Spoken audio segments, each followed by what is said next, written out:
ఏలూరు జిల్లా ఓ head constable లంచం తీసుకుంటూ ఏసీబీకి దొరికాడు. తణుకు పట్టణ పోలీస్ స్టేషన్లో హెడ్ కానిస్టేబుల్ కేవీ సుబ్బారావు ఓ వ్యక్తి నుంచి 25,000 లంచం తీసుకుంటుండగా ఏసీబీ అధికారులు పట్టుకున్నారు. నగదును స్వాధీనం చేసుకుని కేసు నమోదు చేసి దర్యాప్తు చేపట్టారు. హెడ్ కానిస్టేబుల్ సుబ్బారావును అదుపులోకి తీసుకుని విచారిస్తున్నామని ఏలూరు ఏసీబీ డీఎస్పీ జీవి కృష్ణారావు తెలిపారు.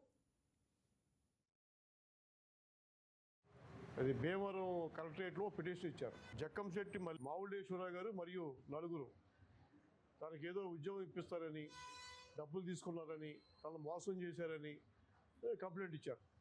ఆ కంప్లైంట్ తణుకు పోలీస్ స్టేషన్కి రావడం జరిగింది. తణుకు టౌన్ పోలీస్ స్టేషన్లో అది crime number 280/2025 under section 318 class 4, 351 class 2, 79 red with 3 class 5 BNS అంటే 420 506 రెడ్ విత్ 34 కింద ఐపీసీలో చెప్తే ఆ సెక్షన్ కింద ఎఫ్ఐఆర్ నమోదు చేయడం జరిగింది.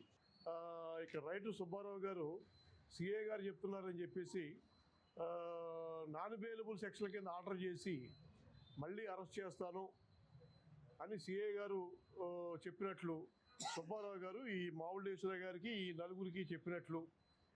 సో నాన్ అవైలబుల్ సెక్షన్ కింద ఆర్డర్ చేసి మళ్ళీ అరెస్ట్ చేస్తారు అనే భయంతో మా దగ్గరికి రావడం జరిగింది. సో ఆ విధంగా చేయకుండా ఉండాలంటే డబ్బులు కావాలని చెప్పి డిమాండ్ చేసినట్టు తెలిసింది. 30,000 డిమాండ్ చేసినట్టు ఇనిషియల్గా. తర్వాత వాళ్ళు మాట్లాడుకుంటే 20,000 సిఏ గారికి అని 5,000 రైటర్ గారికి అని ఒప్పందం కుదిరినట్టుగా ఇదంతా కూడా రైటర్ సుబ్బారావు గారు చెప్పినట్టే చెప్పాడు మాకు. సో అవన్నీ 25,000 రూపాయలు సుబ్బారావు గారి దగ్గర సీజ్ చేయడం జరిగింది. సో తదుపరి మేము దర్యాప్తు చేసుకుంటాం.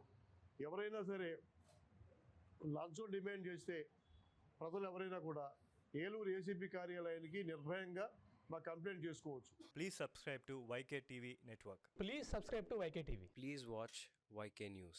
Don't forget to subscribe YK News channel.